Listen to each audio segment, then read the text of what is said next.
Queen Victoria ascended the throne of Great Britain in 1837. She reigned 64 years, and in that time the British Empire enjoyed its most glorious, its most expansive days. She saw little of her great realms and territories beyond the seas. But among her descendants have been 4 British rulers who have travelled those realms and territories as through the past 70 years empire has become Commonwealth.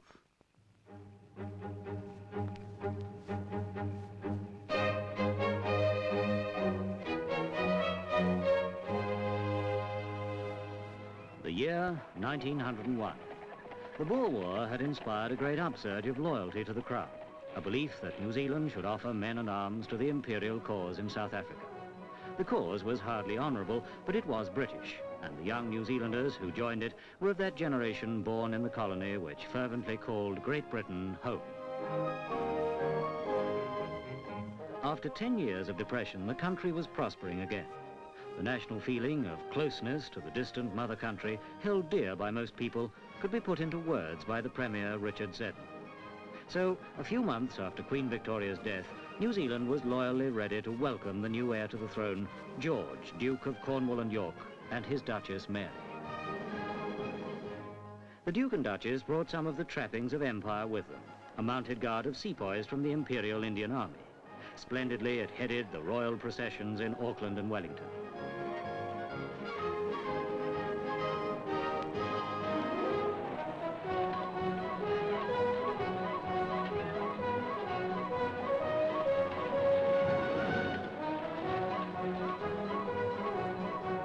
Passed beneath archways which carried messages of greeting.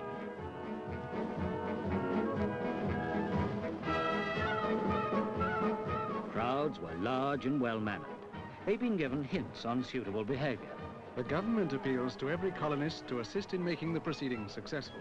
Aged and infirm persons should be carefully protected. Spectators are cautioned against the danger of coming into contact with electric light wires. The public are earnestly requested to refrain from throwing into the streets articles which might startle the horses attached to the carriage of their Royal Highnesses. In Auckland, a royal train was fitted out, and on it the visitors made the major inland journey of the tour to Rotorua.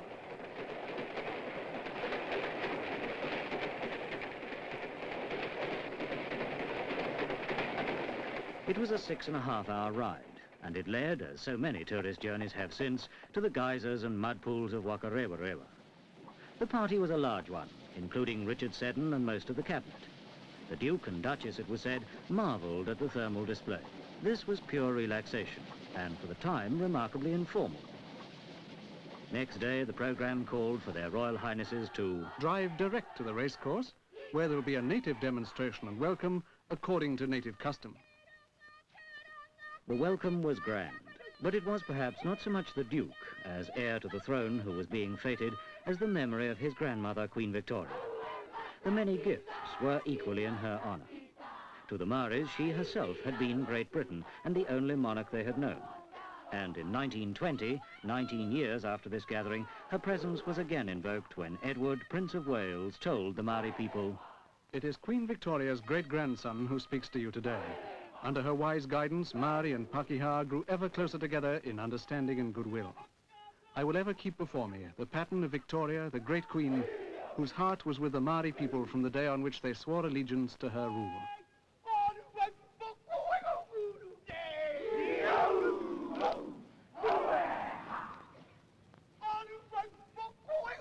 Her mystique long outlasted the age named after her. The Duke of Cornwall and York was crowned King George V in 1910. Years after that, in the Christmas of 1932, his voice was heard on the wireless from Buckingham Palace by people in this country wearing slippers in their living rooms. Who could have thought such a thing that stiffly formal day in Auckland in 1901?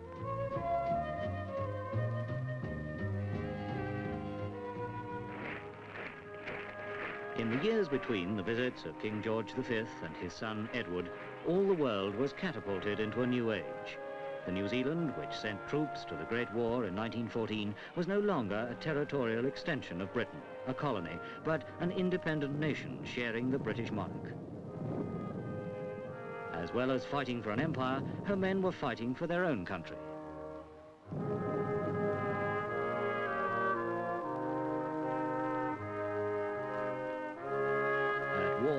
England, when the soldiers came home, the empire was still far-flung, but in one way it was shrinking. Improved communications and new mass media were changing social attitudes everywhere. The New Zealand, which welcomed its future king, Prince Edward, was not to be quite as awed by this royal person as it had been by his parents. The 25-year-old Prince of Wales began his tour in Auckland in April 1920. He later wrote that the purpose of the visit was primarily to make himself pleasant, to mingle and to show himself. He was travelling, he said, to remind his father's subjects of the kindly benefits attached to the ties of empire. At times, the prince thought himself back in his own country, perhaps no more so than when he visited Nelson, a quiet and proudly Anglican city which in Edward's honour decorated its main street with pillars not unlike toy sentry boxes, and whose citizens welcomed him politely.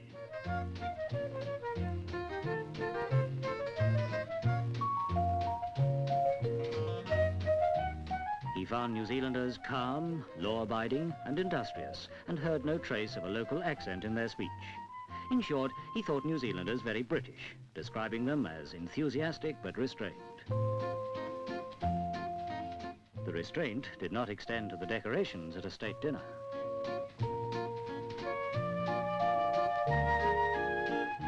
Prince Edward, without effort, it seemed to the public, presented medals and smiled and waved. He was a handsome man, endlessly and tiresomely described as the world's most eligible bachelor. But he did feel the strain as he shook hand after hand after hand, using his left after the right became too swollen.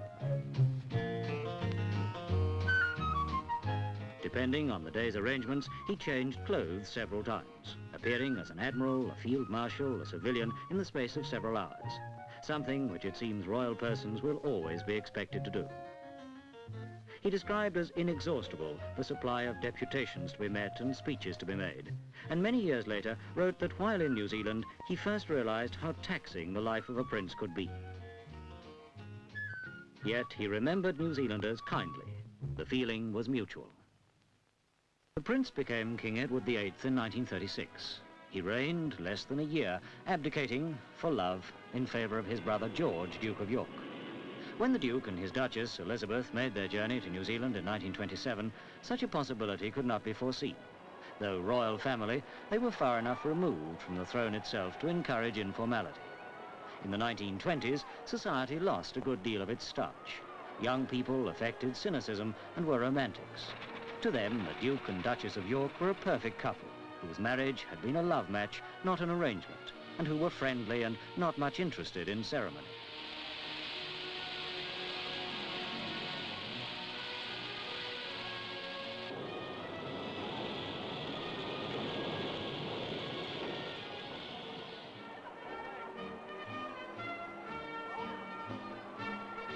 There were formal functions, of course, but not quite as many as in the past, and the photographers of the day could get in close on most occasions.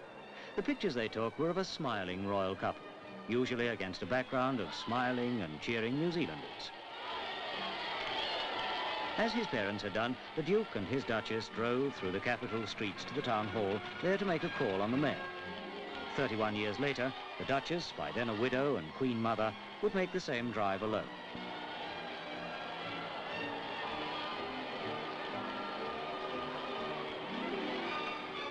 Perhaps the 20s was really a decade of innocence. It was certainly one of faith, particularly in the belief that the future was secure and the days of peace would last forever. But it was to be the Duke's task as King George VI to reign over the Commonwealth from 1936 to 1952 and see the world spend 6 of those years at war. Fighting in it would be many of 1927's schoolchildren. The young Duchess could put shy and tongue-tied people at their ease and was admired for it. Looking back, it seems the most important hours this couple spent in all their travels were those in conversation with ordinary people. For no king and queen would need more to have the common touch as they, talking years later to the tired and dispossessed bombed out in World War II. They met first settlers, who had come out from Britain as children in the 1840s, who had been alive when the Treaty of Waitangi was signed. The Duke was a modest man. who accepted kingship when it was thrust upon him by his brother's abdication because it was his duty to accept. These gifts were for his baby daughter, the present monarch, who became Queen Elizabeth II on her father's death. Of her mother, a reporter wrote, "The Duchess smiled and waved her hand in a way that had something like a personal thank you for everyone in the crowd. That smile and that attractive wave quite won our hearts." The Queen Mother has been to New Zealand twice since 1927. The first of these visits was in 1958, and the attraction of the smile and the wave had lasted. Early in her visit, she presented a standard to 75 Squadron, a group formed early in the war which flew bombing missions out of England.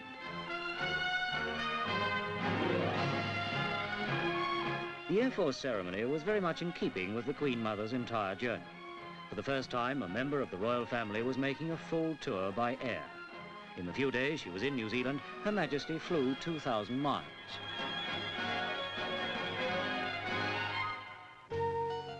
There was a heat wave that January, and North Island temperatures were in the 90s. It was trying for guests at the Vice-Regal garden party, and no doubt just as trying for the Queen Mother. But one of the things expected of royalty is that it should ignore the weather and acknowledge the cheer. Again, she drove to Wellington's Town Hall.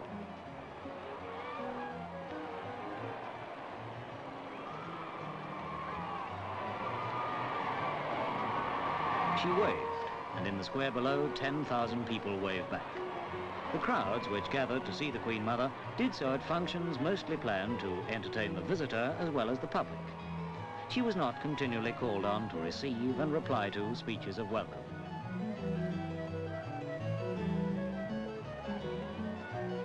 At a meeting on Trentham Racecourse, the main event of the day was won by a horse called Bally High.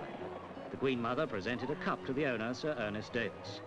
Sir Ernest shattered several protocols by stepping to the microphone and presenting the horse to the Queen Mother. A royal concert was the tour's only full-dress affair, and all the more glamorous for it. The event was reported as glittering and truly regal. This rather grand evening was quite unlike most occasions on the tour. There were 22 official engagements, but many, like this side trip to an albatross colony near Dunedin, were informal and planned to give the visitor a chance to relax.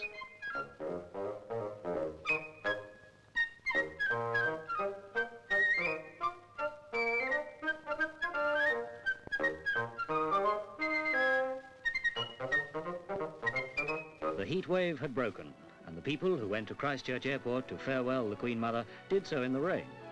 As the young Duchess of York, she had charmed New Zealanders in 1927. When she left the country in 1958, this most gracious lady had charmed another generation. The informal pattern of solo royal tours had been set by the Duke of Edinburgh in 1956. In New Zealand for only a week after opening the Commonwealth Games in Australia, he saw the things he wanted to see and talked to the people he wanted to meet.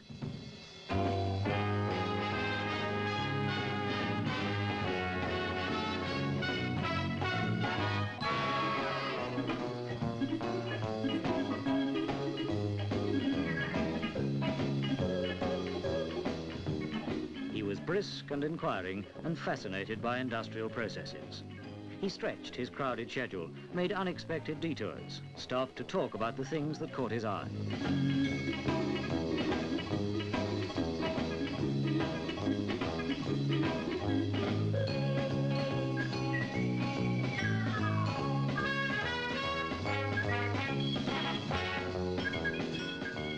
He moved easily among businessmen and engineers and mill hands, and just as easily among schoolchildren.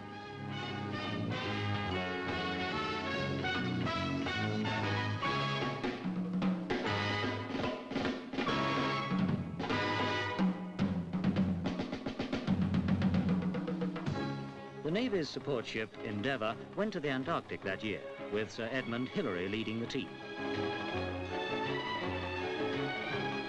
The Duke went aboard the little ship, saw the tractors which Hillary was to drive to the South Pole, met some of the men who went with him.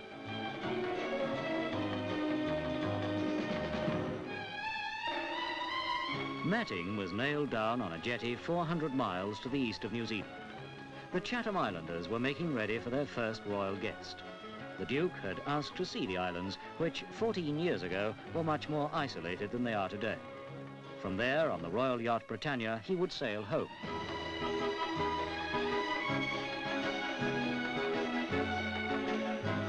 "500 people were on the islands then, and all of them came to the public welcome.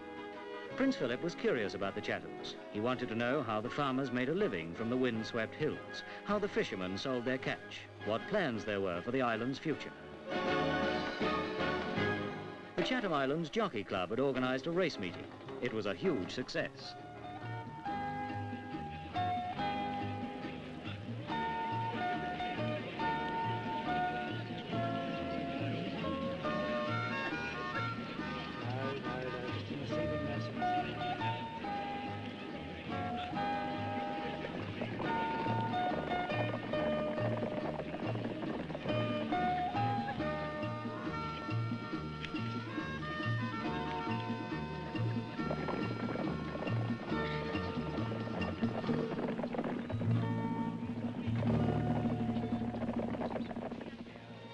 There was a tradition that royalty didn't publicly express opinions.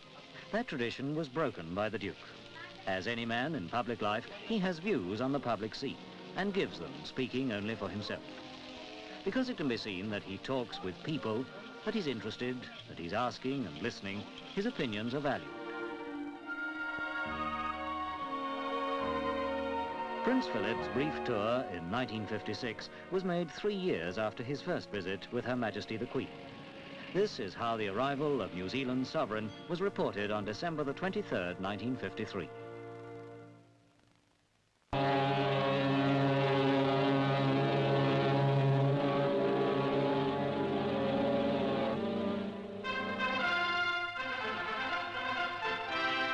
So the Queen comes to New Zealand. 12,000 miles from the motherland, she is not among strangers. She has come to her New Zealand home. Presented by the Governor-General, the Prime Minister and his wife, Mrs. Sidney Holland, pay their respects. It's the first time in history that a reigning monarch has visited these shores. Saluted by a guard of honor drawn from frigates in Auckland Harbour, the Queen is acclaimed by her people.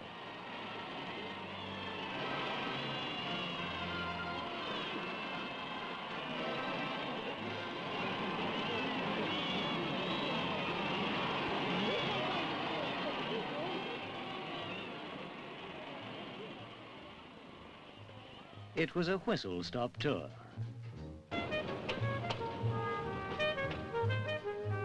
In 38 days, 53 cities and towns were visited. On January the 7th, 6 towns in 8 hours hosted the Queen. Through the long summer holiday, the royal party crossed and recrossed the country. And all along the way, people lined the roads and railway tracks.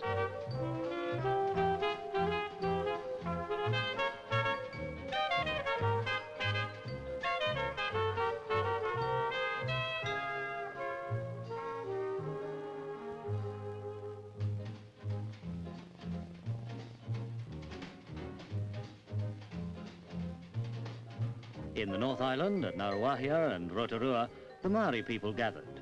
This is the film record of their first great welcome to the Queen 16 years ago. On the river Waikato, my people prepare to welcome their royal guest. With raised paddles, they greet her in the Maori royal salute.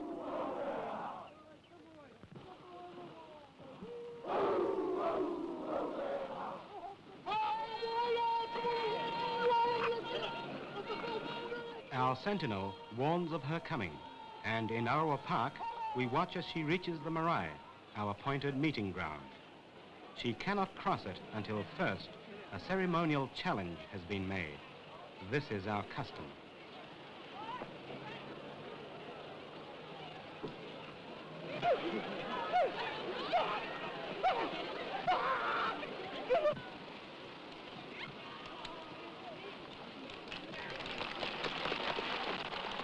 The dart must be picked up as a sign of friendship.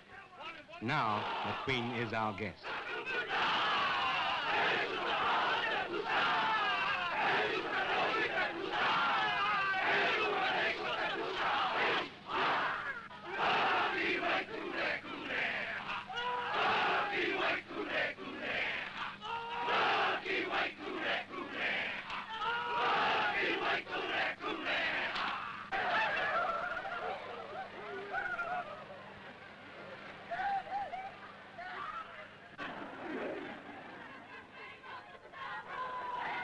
Queen Victoria gave us the flags. Now they fly for her great-great-granddaughter.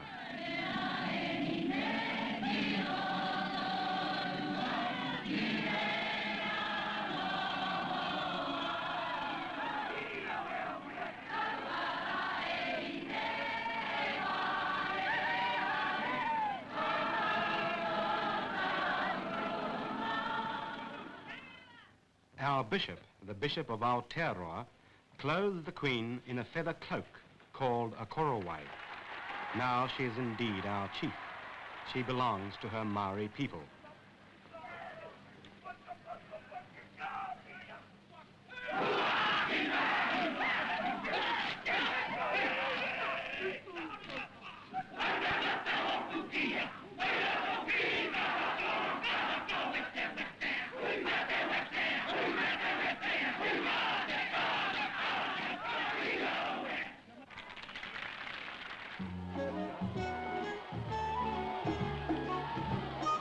Everywhere there were children. In smaller towns, they stood alongside their parents. In the cities, massed together on playing fields and parks, they raised the dust with their running and cheered themselves hoarse.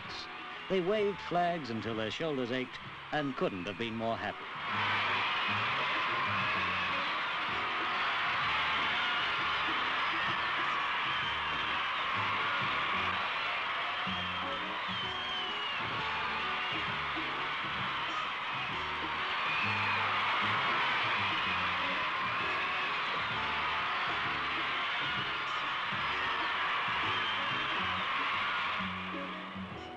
On January the 12th, the Queen drove to Parliament buildings. She was to open a special session of the House and would be the first sovereign to do so.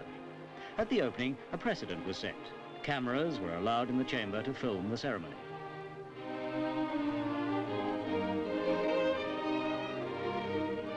The sovereign of the United Kingdom no longer rules an empire, but she is head of state in several nations which by choice remain monarchies. Officially, she is known to her New Zealand subjects as Elizabeth II, by the grace of God, of the United Kingdom, New Zealand and her other realms and territories, Queen, head of the Commonwealth, defender of the faith. In January 1954, at New Zealand's solemn state functions, the words had a fine and rolling sound. At other times, it was hard to relate the grandeur of the title to the very pleasant young woman who was its bearer.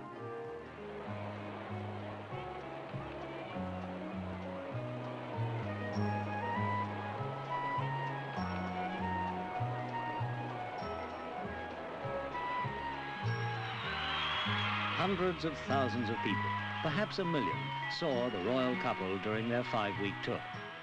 The reserve, which the Prince of Wales found in 1920, had largely gone because the monarchy and the monarch were no longer remote.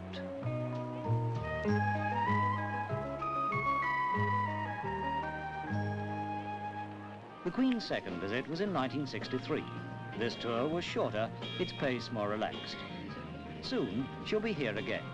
With her will be the heir apparent, Prince Charles, following George V, Edward VIII and George VI as the 4th future king to travel here.